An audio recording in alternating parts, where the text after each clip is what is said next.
إن الحمد لله نحمده ونستعينه ونستغفره ونعوذ بالله من شرور أنفسنا وسيئات أعمالنا من يهده الله فلا مضل له ومن يضلله فلا هادي له أشهد أن لا إله إلا الله وحده لا شريك له وأشهد أن محمدًا عبده ورسوله يا أيها الذين آمنوا اتقوا الله حق تقاته ولا تموتن إلا وأنتم مسلمون.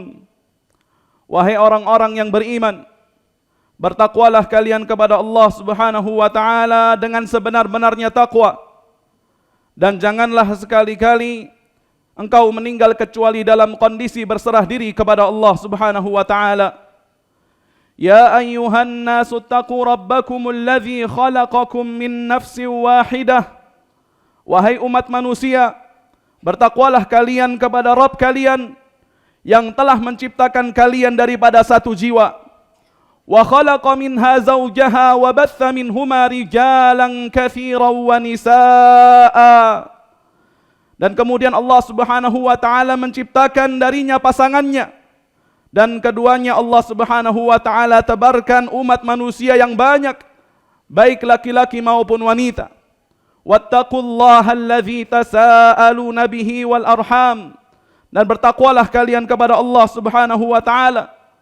Jagalah silaturahim. Innallaha kana 'alaikum raqiba. Sesungguhnya Allah Subhanahu wa taala mengawasi kalian semua. Ya ayyuhan nasu taqu rabbakum, ya ayyuhalladzina amanu taqullaha wa qulu qawlan sadida. Wahai orang-orang yang beriman, bertakwalah kepada Allah Subhanahu wa taala dan ucapkan perkataan yang benar. Yuslih lakum a'malakum wa yaghfir lakum dzunubakum. Niscaya Allah Subhanahu wa taala akan memperbaiki untuk kalian amalan-amalan kalian dan mengampuni untuk kalian dosa-dosa kalian. Wa may yuti'illaha wa rasulahu faqad faza fawzan 'azima. Dan barang siapa yang taat kepada Allah dan Rasulnya, maka dialah manusia yang sukses dengan kesuksesan yang sebenarnya. Amma ba'du, fa inna asdaqal hadithi kitabullah wa khairal hadi hadi Muhammadin sallallahu alaihi wasallam. Wa syarrul umuri muhdatsatuha wa kullu muhdatsatin bid'ah wa kullu bid'atin dhalalah wa kullu dhalalatin finnar. Allahu akbar, Allahu akbar, Allahu akbar. La ilaha illallah wallahu akbar. Allahu akbar walillahil hamd. Ma'asyiral muslimin wa zumratal mu'minin rahimani wa rahimakumullah. Manusia adalah makhluk yang suka untuk mencontoh, yang mudah bagi dia untuk meniru orang lain, terlebih apabila orang tersebut adalah sosok yang ia gemari, maka ia akan meniru segala perbuatannya, tingkah laku dan ucapannya. Tapi sayangnya ma'asyiral muslimin rahimani wa rahimakumullah, kita sekarang ini berada di masa krisis akan suri tauladan, krisis akan panutan. Yang dijadikan sebagai contoh dan panutan adalah masyarakat-masyarakat ataupun orang-orang yang tidak mampu mengangkat kejayaan Islam, menjaga muruah bangsa dan negara, terlebih lagi membawa kita ke dalam surganya Allah Subhanahu wa taala. Jamaah rahimakumullah, Allah Subhanahu wa taala mengutus para nabinya untuk menjadi contoh bagi umat manusia. Ketika Allah Subhanahu wa taala menceritakan keturunan daripada Nabi Ibrahim alaihi salam kepada Rasul kita Nabi Muhammad sallallahu alaihi wasallam, maka Allah Subhanahu wa taala tutup statement dengan mengatakan ulaikal ladzina hadallahu fabihudahu muqtadih. Mereka adalah manusia-manusia yang pantas dijadikan sebagai contoh. Mereka adalah orang-orang yang telah mendapatkan hidayah dari Allah Subhanahu wa taala. Maka dengan petunjuk merekalah hendaklah kalian meniti, berjalan dan mengikuti. Ahibati fillah, hari ini umat Islam di seluruh penjuru dunia mengumandangkan takbir, melaksanakan salat Idul Adha, menyembelih hewan kurban, Ada sebagian di antara kaum muslimin yang menaik haji, melaksanakan manasik-manasik haji, daripada melempar jamarat, tawaf di sisi Ka'bah, melaksanakan sa'i antara Safa dan Marwah. Siapakah yang mereka ikuti? Tidak lain tidak bukan mereka mengikuti Nabiullah Ibrahim alaihi salam. Kapan Nabi Ibrahim alaihi salam Allah Subhanahu wa taala jadikan sebagai imam, jadikan sebagai panutan? Apakah karena ketampanannya? Apakah karena hartanya yang banyak? Apakah karena dia memiliki jabatan kedudukan? Sesungguhnya ikhwatal iman rahimani wa rahimakumullah, Allah Subhanahu wa taala menjadikan Nabi Ibrahim sebagai imam, sebagai panutan, yaitu setelah Allah Subhanahu wa taala menguji Nabi Ibrahim dengan ujian yang sangat panjang, dan beliau alaihi salam mampu menyelesaikan ujian Allah Subhanahu wa taala tersebut. Sebagaimana yang Allah Subhanahu wa taala katakan di dalam Al-Qur'an, wa idz ibtala Ibrahim rabbuhu bikalimat, dan ketika Rabbnya yaitu Allah Subhanahu wa taala menguji Ibrahim alaihi salam bikalimatin, dengan ujian-ujian yang sangat banyak, fa'atammahun, lantas Ibrahim alaihi salam mampu menyempurnakan ujian yang Allah Subhanahu wa taala berimpakan kepada dirinya. Lantas Allah Jalla wa ala mengatakan, qala inni ja'iluka lin-nasi imama. Wahai Ibrahim, sesungguhnya aku menjadikan engkau imam bagi sekalian umat manusia. Maka Nabi Ibrahim alaihi salam tidak mau mendapat kekhususan untuk dirinya saja. Nabi Ibrahim alaihi salam memikirkan anak keturunannya. Beliau alaihi salam mengatakan, qala wa min dzurriyyati, ya Allah, juga daripada keturunan-keturunanku. Maka Allah Subhanahu wa taala mengatakan, la yanalu ahdidz zalimin, orang-orang yang zalim tidak akan mendapatkan janji Allah Subhanahu wa taala. Mereka tidak pantas dijadikan sebagai contoh dan suri tauladan.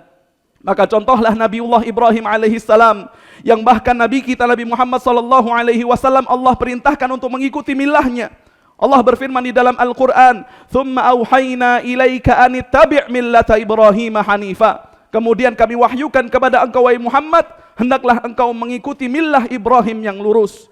Nabi Ibrahim alaihi salam diuji oleh Allah Subhanahu wa taala dengan ujian yang banyak, ujian yang bertubi-tubi, mulai daripada orang tua yang musyrik, kaumnya yang tidak suka kepada Nabi Ibrahim, kemudian diusir oleh orang tuanya, sampai kemudian Nabi Ibrahim ditangkap dan dicoba untuk dibunuh.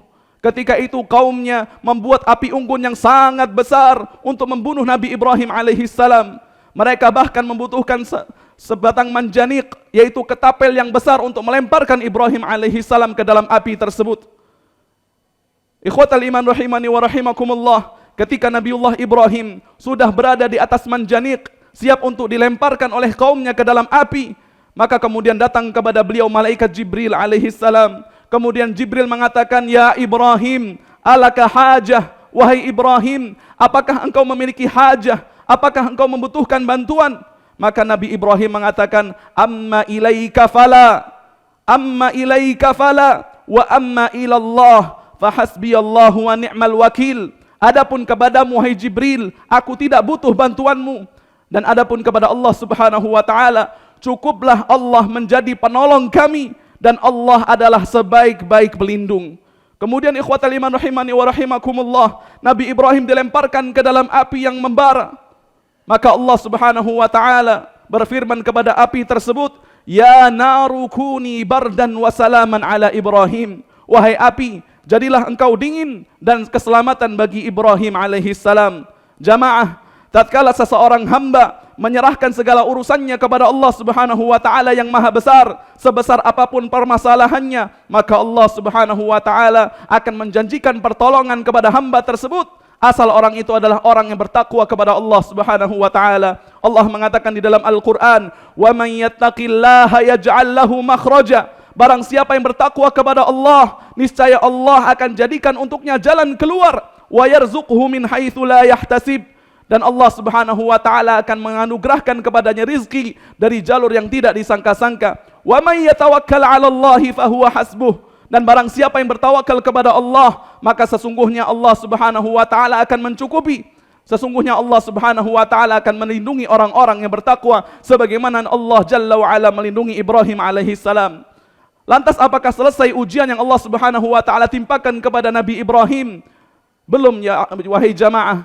Sesungguhnya Allah Subhanahu wa taala memberikan ujian lagi kepada Ibrahim alaihissalam, yaitu beliau diuji untuk hijrah meninggalkan negerinya, masuk ke satu negeri yang dipimpin oleh seorang raja yang zalim, kemudian istrinya ditawan. Maka Allah Subhanahu wa taala kembali menyelamatkan Ibrahim dan istrinya daripada kezaliman raja tersebut.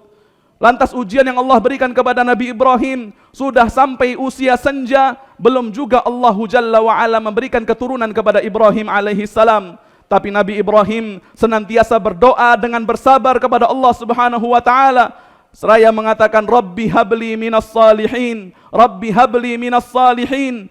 Ya Rabb, anugerahkanlah kepadaku keturunan-keturunan yang saleh. Nabi Ibrahim meminta kepada Allah Subhanahu wa taala agar diberikan keturunan. Maka kemudian hari yang ditunggu ikhwatal iman rahimani wa rahimakumullah tibalah sudah. Allah Subhanahu wa taala memberikan keturunan kepada Nabi Ibrahim berupa Ismail alaihissalam. Lantas apakah kemudian Nabi Ibrahim dapat menimang-nimang putranya, dapat bermain-main dengan putranya, memanjakan putranya? Kalla wallah. Allah Subhanahu wa taala kembali uji Nabi Ibrahim untuk melihat sejauh mana kecintaan Nabi Ibrahim kepada Allah Subhanahu wa taala. Apakah dengan lahirnya seorang anak dapat mengurangi kecintaan seorang Ibrahim Al-Khalil kepada Allah Subhanahu wa taala? Maka Allah Jalla wa Ala perintahkan Nabi Ibrahim untuk kemudian membawa istri dan anaknya ke Makkah, untuk kemudian meletakkan mereka di sana, di satu tempat yang gersang, yang tandus, yang Allah Subhanahu wa taala katakan di dalam Al-Qur'an, biwadin ghairi dzi zar', satu tempat, satu lembah yang tidak ada tanamannya, tidak ada pepohonannya. Maka ketika Nabi Ibrahim meletakkan istrinya dan anaknya di tempat tersebut, ketika ingin meninggalkan mereka berdua, maka kemudian Hajar bertanya, Ya Ibrahim, ila man takiluna? Ya Ibrahim, kepada siapa kamu serahkan kami di sini? Ya Ibrahim, ila man takiluna? Kepada siapa kamu pasrahkan kami di sini, wahai Ibrahim? Namun Nabi Ibrahim alaihissalam tidak menjawab pertanyaan daripada istrinya tersebut. Kembali Hajar bertanya kepada Ibrahim, Ya Ibrahim, ila man takiluna? Kepada siapa kamu pasrahkan kami di sini, wahai Ibrahim? Nabi Ibrahim tidak kembali menjawab pertanyaan daripada istrinya, sampai kemudian Hajar, seorang istri yang salihah, mengerti barangkali karena pertanyaannya tidak dijawab, barangkali pertanyaannya yang salah. Maka Hajar kemudian merubah format pertanyaannya. Hajar bertanya kepada Ibrahim alaihissalam, Allahu amaraka bihadza? Ya Ibrahim, apakah Allah yang memerintahkan engkau akas perkara ini? Maka Ibrahim alaihissalam mengatakan, Naam, benar. Kemudian Hajar mengatakan, Idzan lan yudayyi'anallahu abada. Kalau begitu Allah Subhanahu wa taala tidak akan menyia-nyiakan kami selama-lamanya. Pergilah engkau wahai Ibrahim. Kemudian ikhwatal iman rahimani wa rahimakumullah, hari berganti hari, bulan berganti bulan, tahun berganti tahun. Lantas kemudian Nabi Ibrahim dipertemukan kembali oleh Allah Subhanahu wa taala dengan putranya. Ketika bertemu dengan putranya, ujian yang lain datang kepada Nabiullah Ibrahim. Allah Subhanahu wa taala memerintahkan Nabi Ibrahim untuk kemudian menyembelih putranya. Nabi Ibrahim berdialog dengan anaknya. Nabi Ibrahim mengatakan, Inni ara fil manami anni adzbahuka fanzur madza tara. Wahai putraku, sesungguhnya aku melihat di mimpiku aku menyembelihmu. Lantas apa pendapatmu wahai putraku? Maka seorang anak yang saleh, sebagaimana doa yang dipanjatkan oleh Ibrahim, Rabbi habli minas salihin, seorang anak yang saleh yaitu Nabi Ismail alaihissalam menjawab ayahnya dengan mengatakan, Ya abatif al ma tu'mar. Wahai ayahku, laksanakanlah apa yang diperintahkan kepadamu. Satajiduni insyaallahu minas sabirin. Sesungguhnya engkau akan mendapati aku wahai abahku, insyaallah termasuk di antara orang-orang yang sabar. Hari ini ikhwatal iman rahimani wa rahimakumullah, kita mencontoh Nabiullah Ibrahim alaihissalam, bukan dengan menyembelih putra kita, akan tetapi dengan menyembelih hewan ternak bagi siapa yang mampu, untuk menunjukkan apakah kecintaan kita kepada Allah Subhanahu wa taala sangat luar biasa, untuk menunjukkan apakah kecintaan kita kepada harta kita ya tidak melebihi kecintaan kita kepada Allah Subhanahu wa taala. Ikhwatal iman rahimani wa rahimakumullah, setelah ujian yang panjang, setelah ujian yang bertubi-tubi diberikan kepada Ibrahim alaihissalam, kemudian Allah perintahkan Nabi Ibrahim untuk mendirikan Baitullah, untuk mendirikan Ka'bah. Kemudian barulah kemudian Allah Subhanahu wa taala mengatakan, Inni ja'iluka linnasi imama. Wahai Ibrahim, aku jadikan engkau contoh panutan imam bagi sekalian umat manusia. Ikhwatal iman rahimani wa rahimakumullah, kita akan dapati kisah Nabi Ibrahim alaihi salam sebagaimana yang Allah Subhanahu wa taala ceritakan di dalam surah Al-Mumtahanah, bagaimana dakwah Nabi Ibrahim kepada kaumnya, bagaimana dakwah Nabi Ibrahim kepada ayahnya, dan seluruh kisah Nabi Ibrahim pantas untuk kita jadikan sebagai contoh dan suri tauladan. Maka bagi para orang tua, bagi para bapak, ingatlah, jadilah kalian panutan yang baik buat anak kalian. Tugas terbesar seorang ayah bukanlah memberikan makanan yang nikmat kepada anaknya, bukanlah memberikan mobil yang mewah, bukanlah menempatkan mereka di rumah yang nyaman. Akan tetapi tugas terbesar seorang ayah adalah bagaimana menyelamatkan istrinya, anaknya, keluarganya daripada nerakanya Allah Subhanahu wa taala. Allahu Jalla wa Ala berfirman, "Ya ayyuhalladzina amanu qu anfusakum wa ahlikum nara." Wahai orang-orang yang beriman, selamatkanlah diri kalian dan keluarga kalian daripada api neraka. Jadilah contoh yang baik buat anak-anak kita. Kalau tidak, ikhwatal iman rahimani wa rahimakumullah, anak kita akan mengambil dan mengidolakan orang selain kita, yang kemudian Allah Subhanahu wa taala tidak akan menjadikan anak tersebut anak yang baik, yang bisa jadi mereka akan mengambil idola orang-orang yang tidak pantas dijadikan sebagai contoh. Untuk para wanita, untuk para ibu-ibu, ketahuilah bahwasannya wanita itu adalah madrasah sebelum sekolah dibuka, dan wanita tetap akan menjadi madrasah setelah sekolah-sekolah ditutup. Maknanya apa? Yaitu seorang wanita adalah madrasah sepanjang masa. Wanita adalah pencetak generasi masa depan bangsa. Dan bagi para wanita, biasanya Rasulullah SAW setelah berkhutbah, maka Nabi SAW mendatangi saf para wanita seraya mengingatkan mereka dengan mengatakan, "Ya ma'syaran nisa, tasaddaqna." Wahai para wanita, banyaklah kalian bersedekah. Fa inni uritukunna aktsara ahlin nar, karena sesungguhnya aku melihat kebanyakan kalian adalah penghuni neraka. Maka kemudian sebagian wanita bertanya kepada Rasulullah sallallahu alaihi wasallam, "Ya Rasulullah, apakah karena kufur kepada Allah Subhanahu wa taala Allah jadikan kebanyakan wanita menghuni neraka?" Maka Nabi alaihi salatu wasallam mengatakan, "Yakfurnal ashira wa yakfurnal ihsan." Kebanyakan wanita masuk ke dalam neraka karena kufur kepada suaminya, kufur kepada kebaikan suaminya. "Lau ahsanta ila ihdahunna ad-dahra, thumma ra'at minka syai'a, qalat ma ra'aitu minka khairan qat."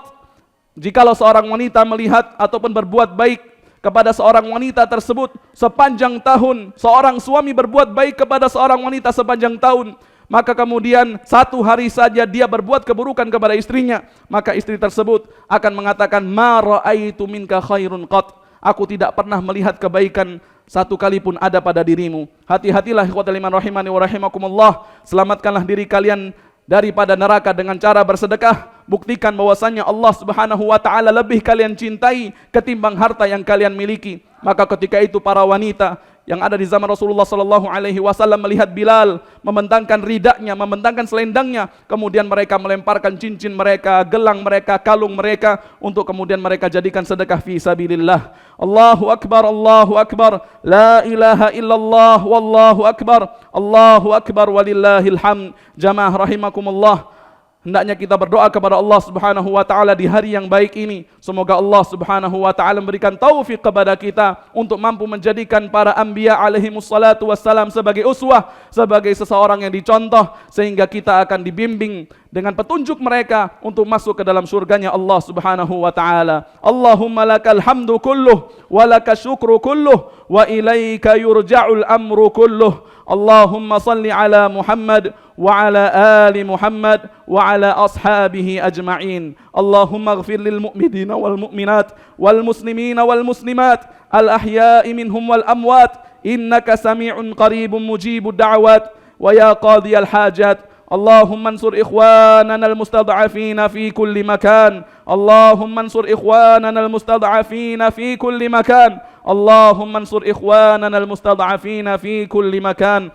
اللهم اقسم لنا من خشيتك ما تحول به بيننا وبين معصيتك، ومن طاعتك ما تبلغنا به جنتك، ومن اليقين ما تهون به علينا مصائب الدنيا ومتعنا اللهم بأسماعنا وأبصارنا وقواتنا أبدا ما أبقيتنا واجعله الوارث منا واجعل ثأرنا على من ظلمنا وانصرنا على من عادانا ولا تجعل مصيبتنا في ديننا ولا تجعل الدنيا أكبر همنا ولا مبلغ علمنا واجعل اللهم الجنة هي دارنا وقرارنا ولا إلى النار مصيرنا برحمتك يا أرحم الراحمين. ربنا آتنا في الدنيا حسنة وفي الآخرة حسنة وقنا عذاب النار. سبحان ربك رب العزة عما يصفون وسلام على المرسلين والحمد لله رب العالمين.